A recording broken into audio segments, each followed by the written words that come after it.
gracias a Dios de poder estar aquí una vez más con ustedes. Y sabemos que en el día de hoy ya el Señor ha comenzado a moverse. Ya Dios nos ha bendecido con su presencia.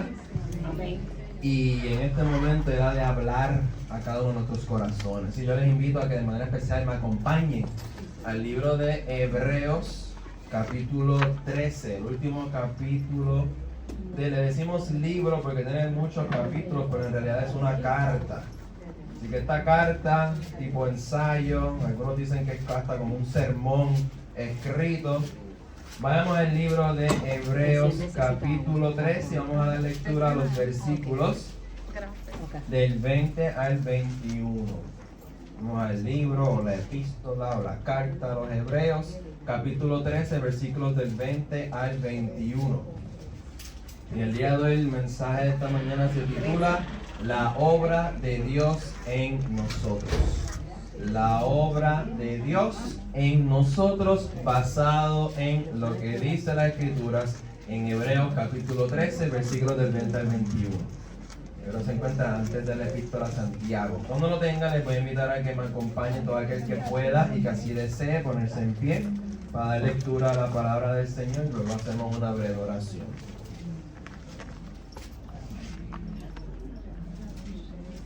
Hebreos, capítulo 13, del 20 al 21. Hebreos está casi al final del Nuevo Testamento. Luego de todas las epístolas de Pablo, llegamos a Hebreos. Y se los tengo ahí también en la pantalla, cualquier cosita. Así que dice la palabra del Señor, me pueden seguir con su vista, dice: Y el Dios de paz, que resucitó de los muertos a nuestro Señor Jesucristo, el gran pastor de las ovejas, por la sangre del pacto eterno, os haga aptos en toda obra buena para que hagáis su voluntad, haciendo Él en vosotros lo que es agradable delante de Él por Jesucristo, al cual sea la gloria por los siglos de los siglos. Amén. Y oramos. Padre, damos las gracias una vez más por esta mañana. Gracias, Señor, por tu palabra. Gracias, Señor, por tu presencia. Y gracias, Padre, porque servimos a un Dios vivo que está sentado en el trono, al quien rendimos honor, gloria y loor y alabanza por los siglos de los siglos. Y en esta hora, Padre, nos presentamos delante de ti con corazones abiertos, mentes abiertas y oídos dispuestos, oh Dios, a escuchar tu voz en este día. Habla y ministra nuestros corazones, Padre, que vamos a aprender un poco más acerca de la hermosura de tu corazón, y que tú seas, Padre, estar usándome con tu poder. Padre, pasa, Señor, carbón encendido sobre mis labios, purifícame y límpiame, Señor, para poder ser instrumento útil en tus manos, oh Dios, y que seas tú hablando a tu pueblo a través de mí, y me presento, Señor, como de parte de ti y delante de ti. Habla y ministra nuestros corazones, pues te lo pedimos en el nombre poderoso de Jesús. Amén y amén. Dios les bendiga, mis hermanos. Se pueden sentar. Hoy vamos a estar hablando acerca de dos versículos que están ya casi al final de esta carta a los Hebreos. Y si usted ha leído el libro de Hebreos en algún momento, para mí este es quizás mi libro preferido de la Biblia, porque en el centro de ella está el énfasis en que servimos a un Cristo quien es supremo, quien es sobre todo. Y aunque no tenemos por seguro quién es el autor de esta carta, sí sabemos que era alguien que conocía a plenitud el Antiguo Testamento y las tradiciones judías, y le está escribiendo esta carta a una comunidad hebrea que conoce estos temas que él trae y toca en este libro. El mensaje central es que nuestro Señor Jesús es la revelación final de Dios. Quiere decir que eres la imagen del Dios invisible, y plantea que Jesús es superior a los profetas, superior a los ángeles, superior a figuras importantes como Moisés y Aarón, y está incitándole, ¿verdad? Exhortando a la congregación a que confíen en Jesucristo para recibir todo lo que necesitan. Porque esta carta, mis hermanos, fue escrita con la intención de dar palabras de aliento y fortaleza a una comunidad de hermanos hebreos que estaban enfrentando gran presión y persecución a causa de su fe en Jesucristo. Entonces, debido a esa persecución, debido a esa presión, a ese ataque que estaban sufriendo, pues eso creaba ciertas dudas, ¿no? Y esa persecución, estar todo el tiempo a la defensiva y a la guardia, lleva al cansancio, lleva al desánimo. Y parece que el autor está percibiendo de parte de esa comunidad que hay cierto tipo de desaliento en sus corazones, que están luchando, que se sienten agotados. Por ende les escribe con la intención de animarlos, de apoyarlos y de exhortarlos y motivarlos para que continúen y para que perseveren. Todos aquí sabemos, ¿verdad?, que cuando llega el desánimo, cuando llega el desaliento, siempre hace falta una palabra que te dice sigue hacia adelante, ¿no? Esa palabra que te dice confía en el Señor que está contigo y que no te ha abandonado. Así que el propósito principal de la carta es ayudarlos a que permanezcan firmes.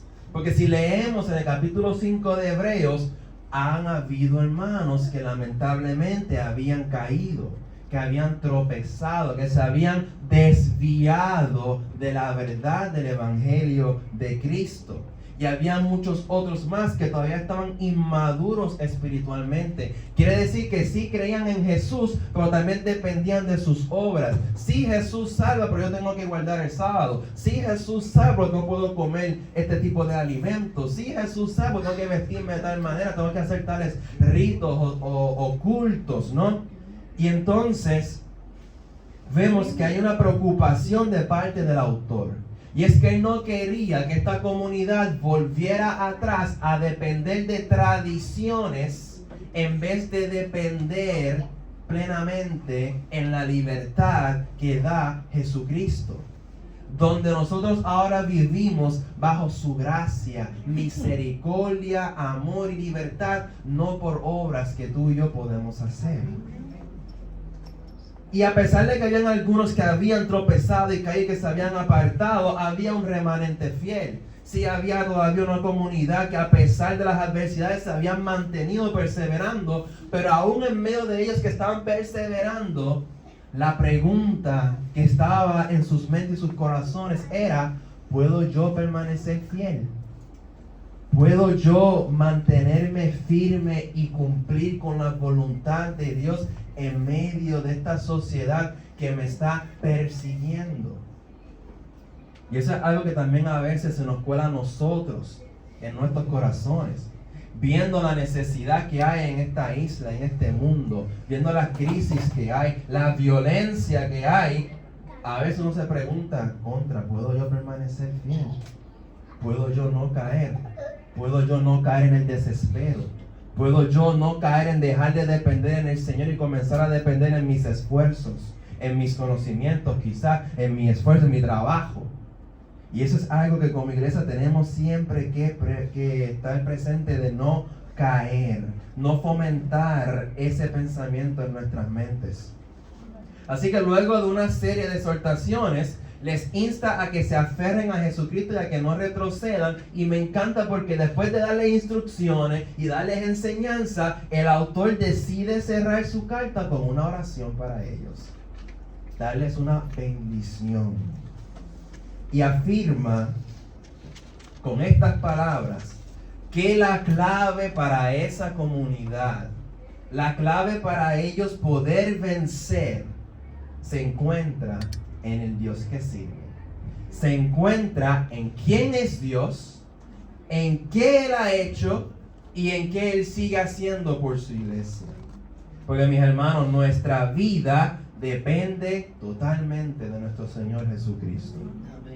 Depende del carácter de nuestro Padre Celestial y de la obra que Él realiza en cada uno de nosotros. Porque ¿acaso Dios no nos conoce?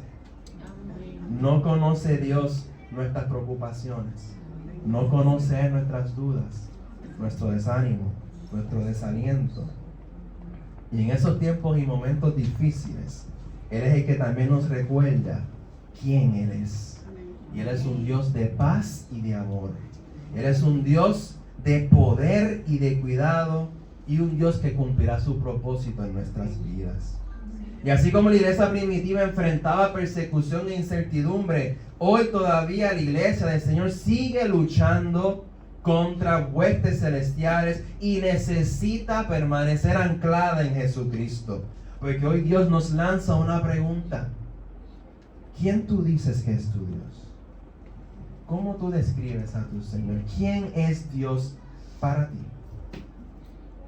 Sin importar las circunstancias, llámese crisis, enfermedad, desánimo, ansiedad o falta de fuerzas, hoy en este día Dios dice que Él tiene una bendición especial para cada uno de ustedes y que Él está llevando a cabo una obra maravillosa en sus vidas.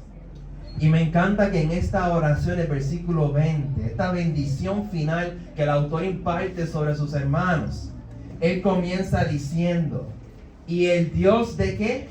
De paz, que resucitó de los muertos, ¿a quién? A nuestro Señor Jesucristo. Así que aquí el autor nos comparte lo primero que debemos recordar de nuestro Dios, y que Él es un Dios de paz. Ante un mundo en tinieblas, ante tanta necesidad de Cristo en los corazones de la humanidad, ante un tiempo donde somos retados a mantenernos firmes en nuestra fe, se nos está diciendo aquí en su palabra que ese Dios que nos capacita, que ese Dios que nos llamó, ese Dios que nos acompaña, es un Dios de paz y de todo poder. Iglesia, Dios es paz. En Él no hay desorden, no hay caos, no hay desunión, ni hay tampoco desespero. Él es la paz que el mundo no te puede dar. Y Él es el Dios que ha creado el camino de paz y reconciliación entre Él y los pecadores. Y si usted lee aquí en las Sagradas Escrituras, ve que la paz siempre está relacionada con Dios. Pero ¿a qué nos referimos con paz? Aquí la palabra paz tiene una implicación mucho más amplia de la que conocemos, porque nos habla de un bienestar general. Es un bienestar total y saludable. Cuando dice aquí el Dios de paz, lo que quiere decir es, este es el Dios que te hace completo. Este es el Dios que llena tus vacíos. Este es el Dios que inunda tus abismos con su dulce presencia. Es el Dios que restaura, el Dios que es capaz de hacernos en paz con Él, con los demás e incluso hasta con nosotros mismos. Ese es el Dios que calma las tormentas que puedan haber en tu corazón y en tu mente. Es el Dios que cierra la boca de los acusadores y te inunda con palabras de esperanza. Es el Dios que cuando inquieto nos encontramos y cuando inquieto está tu estado emocional, te llena de su presencia y trae esa paz que te recuerda que tu Dios es más grande que toda y cualquier tormenta que pueda estar enfrentando. Y es el Dios de paz que aun cuando la enfermedad toca tu puerta, Él te da la seguridad para mantenerte firme, caminando firme en aquel quien es tu fortaleza y tu cuidador.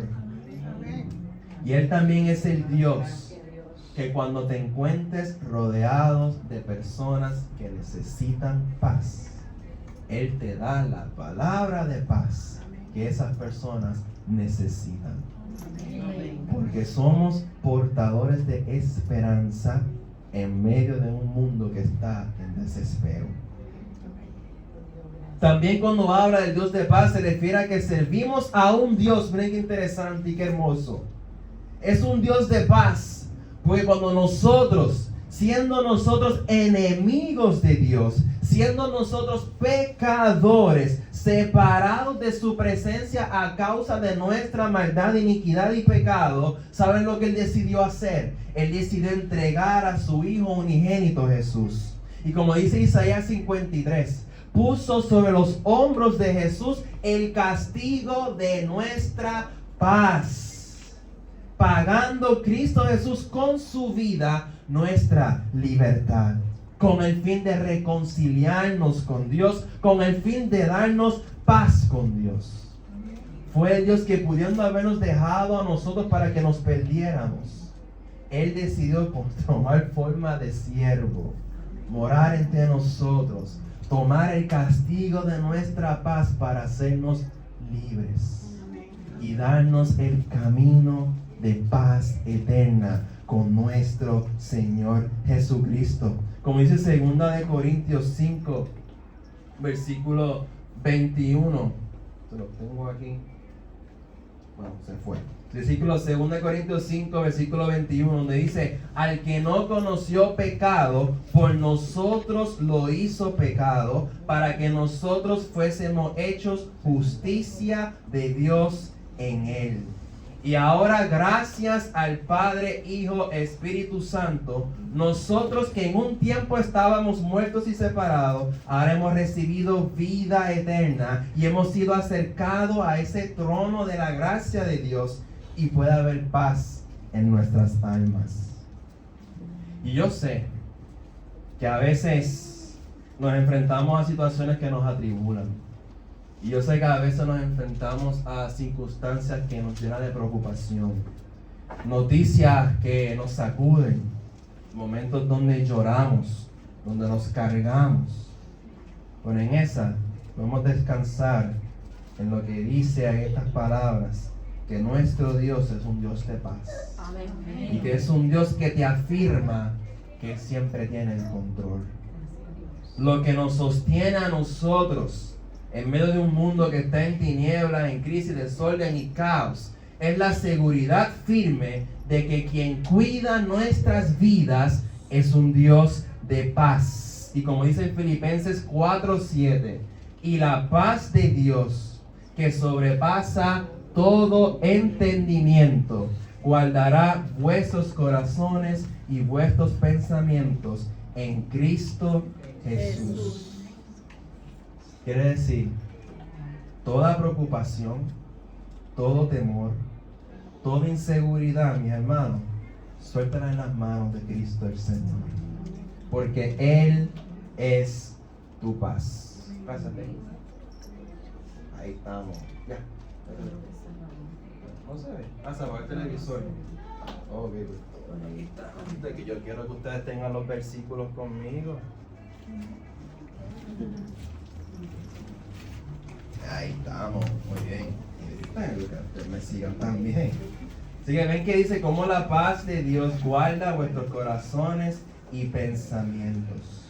Y entonces sigue diciendo que resucitó de los muertos nuestro Señor Jesucristo. Así que no tan solo se destaca la paz de Dios, sino que también destaca y resalta el poder sobrenatural que levantó a Cristo de entre los muertos. ¿Y qué significa esta resurrección de Cristo para nosotros? Ustedes bien saben, en los Corintios nos dice que si Cristo no hubiera resucitado, vana sería nuestra fe. Así que al Cristo morir nos dio perdón y redención, y al Él resucitar nos dio la garantía de salvación y vida eterna.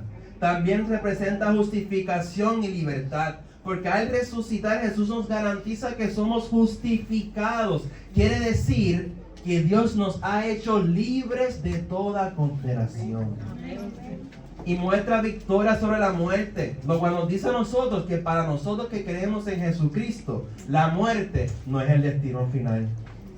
Nuestro Dios vive y reina eternamente, y la muerte no tiene dominio sobre él. También representa que nosotros servimos a un rey, a un señor y a un defensor. Tenemos un rey fiel que nos conduce a la vida eterna, un abogado que nos defiende y un juez que nos declara inocentes por su gracia. Así que teniendo a un Dios que tiene el poder absoluto sobre la muerte, a un Señor sobre el cual la muerte no tiene autoridad, ¿a qué podemos temer?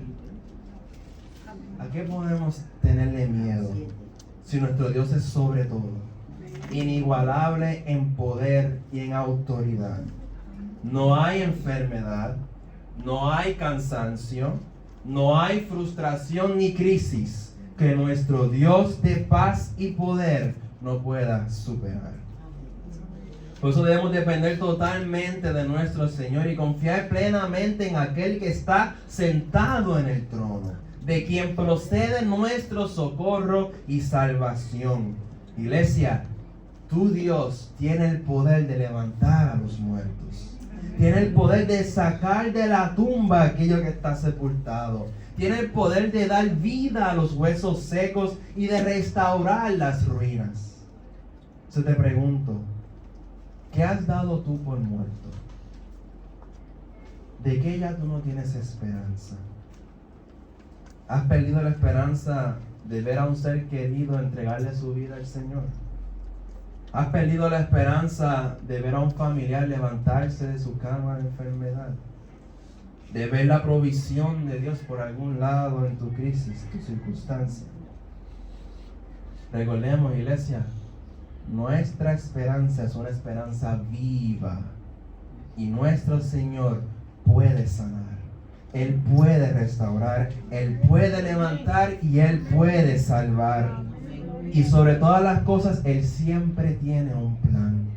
Y sea lo que sea que suceda, tenemos un Dios que siempre está presente, que siempre está con nosotros, contigo en la batalla, contigo en la marcha, contigo en el desierto, contigo en tu entrada y en tu salida, contigo en tu llanto y en tu alegría. ¿Por qué? Porque Él te ama. Y Él es tu gran pastor. Aleluya.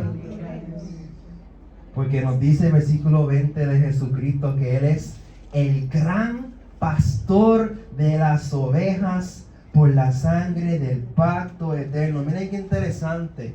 Jesús fue resucitado de entre los muertos para que hoy tú y yo pudiéramos tener un pastor que salva. Y Él es el gran pastor. ¿Qué quiere decir eso? Que no hay otro como Él. Amén. Que Él no tiene rivales. Amén. Él no tiene comparación. Él es único y exclusivo. Aleluya. Único en poder. Único en gracia. Único en misericordia. Único en amor. Y Él es el buen pastor que tiene en sus manos nuestras vidas. Amén. Y en sus manos Él sostiene a su iglesia. Y puede venir el lobo, puede venir el león a querer arrebatarnos de sus manos, a querer hacernos daños. Pero Cristo dijo en el Evangelio de Juan que a sus ovejas Él les da vida eterna. Y que en sus manos jamás perecerán, y que nada ni nadie las arrebatará de las manos de nuestro gran pastor. Aleluya. Y Él también dijo: mi Padre fue quien me las dio, y mi Padre es mayor que todos, y nadie las puede arrebatar de la mano de mi Padre. Amén. ¿Qué te dice esto, mis hermanos? Tú estás seguro, tú estás segura en las manos del gran pastor. Y Él cuida tu vida. Él cuida tu hogar, Él cuida tus hijos, Él cuida tu alma, y en Él puedes estar seguro. Aún en medio de las dificultades, aún en medio de los ataques, su mano nos recuerda que Él no nos deja solos, que Él nos tiene tomado de la mano y que Él nunca nos va a soltar. Él nunca te soltará. Él nunca te dejará, porque su amor por ti es eterno. Y Él ha establecido por su sangre un pacto eterno con su pueblo. Y teniendo esta verdad, ¿por qué a veces nos sentimos solos? ¿Por qué a veces decimos que caminamos en soledad? ¿Por qué a veces permitimos que el desánimo se cuele en nuestros corazones y que la inseguridad nuble nuestra mente y nuestros pensamientos? ¿Por qué olvidamos lo que Cristo ha dicho sobre nuestras vidas en su palabra? ¿Por qué olvidar que estamos en sus manos? Que aunque andemos por el valle de sombra y de muerte, no tenemos por qué temer, porque su vara y su callado nos da aliento, y porque Él anda con nosotros llevándonos a delicados pastos. Cristo ha firmado con su sangre un pacto eterno contigo. Y el día en que tú le entregaste tu vida al Señor, dice la palabra que tú fuiste hecho en hijos e hijas de Dios. Quiere decir que Él hizo una obra en ti. Y ahora Él te ve como su hijo, como su hija, como coheredero de Jesucristo. Y cuando aquí habla del pacto eterno, ¿a qué pacto se refiere? Se refiere al que nos dice en Hebreos 8, del 8 al 12, se lo parafraseé, donde dice: estableceré un nuevo pacto. Yo pondré mis leyes en sus mentes y las escribiré en sus corazones. Y miren qué lindo. Y yo seré su Dios, y ellos serán mi pueblo. Todos me conocerán, desde el más pequeño de ellos hasta el más grande. Y dice: porque seré misericordioso con sus iniquidades y no recordaré más sus pecados. Cuando uno viene a Cristo, es nueva criatura. Las cosas viejas pasaron, he aquí todas son hechas nuevas. Gloria a Dios. ¿Y sabe qué más establece este pacto? Que tú le perteneces al Señor. Amén. Tú eres de Él, totalmente de Él. Él te compró a precio de su sangre. También establece que Él siempre va a estar contigo, que Él siempre te va a cuidar, que Él siempre te va a guiar por el camino en que debes andar, y que un día podremos estar eternamente con Él en su presencia. La intención aquí del autor es recordarnos que nuestra salvación está garantizada en la resurrección de Jesucristo entre los muertos. En esa obra maravillosa de la cruz del Calvario, ¿sabe qué vemos allí? Que el Padre, el Hijo y el Espíritu Santo, los tres acordaron en ejecutar ese plan de salvarte y de redimirte. Los tres se pusieron de acuerdo en venir a tu rescate, en venir a perdonarte y en darte una nueva vida. Gracias a la sangre de Jesucristo, nuestros pecados han sido borrados para siempre. Y Él está a la diestra del Padre intercediendo constantemente por cada uno de nosotros. Y su poder para salvar está disponible para perfeccionarnos en toda buena obra y llevarnos a cumplir con la voluntad de Él. Él resucita a los muertos. Él da vida eterna y restaura a quienes estaban perdidos y transforma las ruinas en templos vivos donde habita el Espíritu Santo. Aleluya.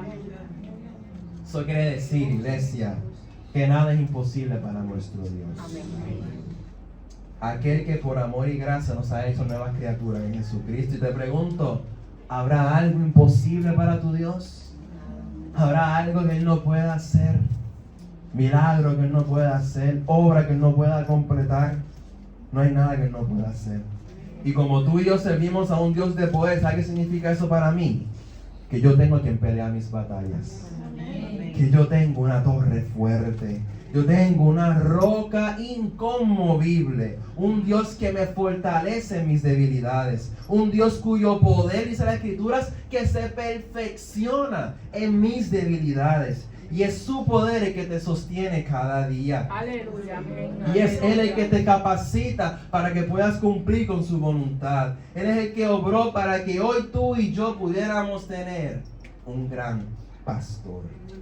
Aleluya. Y Él es grande en su amor por nosotros. Él es grande, por lo tanto, en su compromiso contigo. Él es grande en su fidelidad contigo. Él es grande en el poder que Él proporciona a tu vida. Él es grande en su sabiduría hacia ti. Y Él es grande en su promesa, en su presencia prometida para cada uno de nosotros. Él es un gran pastor. ¿Es el Señor tu pastor? Amén. ¿Es Jesús tu gran pastor? Amén. Pues cada día busca conocerle más. Amén. Cada día búscale más. Aprende cada día a descansar en las manos de ese gran pastor. Y acerquémonos a Él en este tiempo, en las crisis, aún en los momentos de bonanza, los buenos y en los malos. Aprendamos siempre a caminar cerca de nuestro gran pastor. Porque muchas veces tropezamos por eso mismo, porque nos alejamos del cuidado del pastor y creemos que podemos andar por ahí solos. No sé si usted ha visto ese video donde hay una oveja estancada en un hueco y la gente fue y lo ayudó a sacar la oveja y la oveja se fue brincando y sin mirar bien cayó otra vez en el hueco. Andó por ahí a la deriva sin esperar nuevamente las instrucciones de su pastor. Andemos siempre cerca de nuestro buen pastor que nos guía y nos lleva. Ese pastor que nos dijo en Jeremías que con amor eterno te he amado. Y ha hecho un pacto, una promesa y un compromiso que no terminará y que se cumplirá. Salvación, justificación y redención garantizadas en la sangre del Cordero inmolado. ¿Y para qué todo esto? ¿Con qué propósito resaltamos estas cualidades hermosas del Señor? Pues para lo que dice en el versículo 21, que se lo puse aquí en la nueva traducción viviente, que dice: ese Dios los capacite con todo lo que necesiten para hacer su voluntad, que Él produzca en ustedes mediante el poder de Jesucristo todo lo bueno que a Él le agrada, y a Él sea toda la gloria por siempre y para siempre. Amén. ¿Qué queremos resaltar? Que ese Dios de paz, amor y poder es el que está obrando en tu vida para que cumplas con su voluntad. Es Él el que cada día te está perfeccionando, santificándote, moldeándote y haciéndote cada día más y más a la imagen de Jesucristo para llevar a cabo ese plan perfecto que Él tiene para ti. Y esa palabra de hacerte apto, lo que significa es que Él te va a capacitar, que Él te va a completar o equipar en totalidad. O sea, que la obra que Él va a hacer, Él la va a llevar a cabo en plenitud. Y Él es el Dios que cumplirá su obra en ti. El plan que Él tiene para tu vida, los talentos que Él ha puesto en ti, el propósito que Él ha diseñado para ti, Él lo llevará a cabo en tu vida. Dios perfecciona a su pueblo y Él trabaja en nosotros lo que es agradable ante sus ojos. Me encanta porque dice que es Dios el que te hace apto. Es Dios el que te capacita. ¿Qué quiere decir eso, mis hermanos? Que no depende de ti. No depende de mí. No se trata de lo que yo pueda hacer. Se trata de lo que Cristo ya hizo y lo que Dios continúa haciendo en nuestras vidas. ¿Sabes que Dios todavía continúa perfeccionando su obra en ti? ¿Sabes que Él no ha terminado contigo? ¿Sabes que Él todavía tiene un plan y un propósito para tu vida? ¿Sabes que Él sigue haciéndote apto para cumplir su voluntad y hacer lo que a Él le agrada? Iglesia, tu tiempo no ha terminado. Todavía no se ha acabado tu tiempo. Dios todavía sigue haciendo una obra hermosa en tu vida y todavía hay más que Él quiere mostrarte. Todavía hay más que Él quiere hacer en tu vida porque saben que todavía son útiles para el reino de Cristo. Así que nunca te descalifiques, nunca te menosprecies, ni nunca tampoco te desanimes, porque aquí lo dice bien claro, que Él te ha hecho apto para llevar a cabo su buena obra en ti, para que puedas cumplir con la voluntad que Él tiene puesto y preparado para tu vida. Y me encanta que eso no es todo lo que dice ahí. Dice que haciendo Él en vosotros. Quiere decir que nuestro Dios es un Dios que es activo. Él se mueve. Él obra. Él hace. Él actúa. Él se mueve en tu vida. Que cuando tú dices yo no puedo, Él dice yo sí puedo en ti. Y cuando tú dices ya yo no aguanto más, Él dice yo soy el que te sostiene. Cuando dices que me voy a caer, Él es el que te dice yo soy entonces el que te levanta. Él es el que hace la obra en tu vida, el que te hace apto. Por lo tanto, sea que estemos en aflicción, que estemos en enfermedad, que estemos en escasez, que estemos en abundancia o en salud, sea cual sea la circunstancia, podemos decir que todo lo puedo en Cristo que me fortalece. Y podemos decir que Jehová cumplirá su propósito en mí. Y lo podemos hacer porque Él es el que lo está haciendo en nosotros. Porque Él es el hacedor, como dice en Filipenses 2:13. que Dios es el que en vosotros produce así el querer como el hacer por su buena voluntad. Así que cada acto que nosotros podamos hacer que agrada a Dios es el resultado de su obra en nosotros. Dios es quien preparó el trabajo de antemano y Él es el que te resucitó de entre los muertos, te perdonó, puso un nuevo corazón en ti, puso su espíritu en ti y es el que te hace caminar por sus caminos. Y para ir cerrando, como dice bien aquí el autor, al cual sea la gloria por los siglos de los siglos. Y el Señor quiere que estas palabras tú las ates a tu corazón. Dios es quien nos capacita para cumplir su voluntad. Él obra en nosotros de modo que a pesar de nuestras debilidades, siempre tengamos en quien apoyarnos y de dónde sacar fuerzas para perseverar y vencer. Y nos ha llamado a ser un solo ¿qué? Un solo cuerpo para Él, una iglesia unida que busca la comunión con Dios, que procura la santidad y que juntos corremos esta carrera de la fe, sosteniéndonos en la oración, en los cánticos y en la congregación.